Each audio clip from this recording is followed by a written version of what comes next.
75 ವರ್ಷದ ಅಜ್ಜನಿಗೆ ಮದುವೆ, ಪುನಃ ನಾಳೆಗೇನೆ ದಿಢೀರ್ ಸಾವು.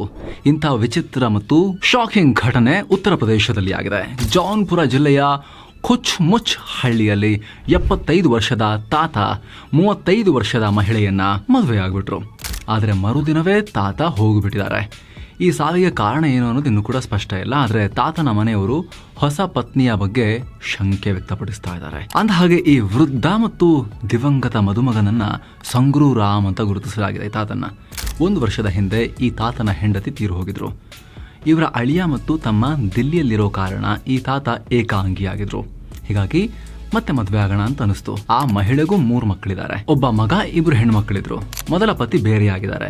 ಸೊ ನಾನು ನೀನು ಜೋಡಿ ಆಗೋಣ ಅಂತ ಇವರಿಬ್ರು ಮದುವೆ ಆಗಿದ್ರು. ಆ ಮಹಿಳೆ ಹೇಳ್ಕೊಂಡಿರೋ ಪ್ರಕಾರ ಸುಮ್ನೆ ತಾತನನ್ನ ನೋಡಿಕೊಳ್ಳೋಕೆ ಅಂತ ನಾನು ಮದುವೆ ಆಗಿದ್ದೆ ಅಂತ, ಮಕ್ಕಳಿಗೂ ಒಂದು ದಾರಿ ಆಗುತ್ತೆ ಅಂತ ಮದುವೆ ಆಗಿದ್ದೆ ಅಂದ್ರು. ಆದ್ರೆ ಮದುವೆಯಾದ ಮೊದಲ ರಾತ್ರಿ, ಫಸ್ಟ್ ನೈಟ್ 11 ಗಂಟೆವರೆಗೂ ನಾವು ಮಾತಾಡಿದ್ವಿ. ಆ ನಂತರ ಬೆಳಿಗ್ಗೆ ಎದ್ದಾಗ ಹುಷಾರಿಲ್ಲ, ಏನಾಯ್ತು ಅಂತ ಗೊತ್ತಿಲ್ಲ, ನಡುಗ್ತಾ ಇದ್ರು. ಹಾಸ್ಪಿಟಲ್ಗೆ ಕರ್ಕೊಂಡು ಹೋದ್ವಿ. ಆದರೆ ಅವರು ಆಲ್ರೆಡಿ ಸತ್ತೋಗಿ ತುಂಬ ಹೊತ್ತಾಯಿತು ಅಂತ ಡಾಕ್ಟರ್ ಹೇಳಿದ್ರು. ನನಗೆ ಏನಾಗಿದೆ ಅಂತ ಗೊತ್ತೇ ಇಲ್ಲ ಅಂತ ಈ ಲೇಡಿ ಹೇಳಿದ್ದಾರೆ. ದಿಲ್ಲಿಯಲ್ಲಿರೋ ತಾತನ ಕುಟುಂಬಸ್ಥರದು ಕೊಲೆ ಇರಬಹುದು ಅಂತ ಆರೋಪ ಮಾಡಿದ್ದಾರೆ. ಇದರ ಬಗ್ಗೆ ಉತ್ತರ ಪ್ರದೇಶ ಪೊಲೀಸರು ತನಿಖೆ ನಡೆಸ್ತಾ ಇದ್ದಾರೆ.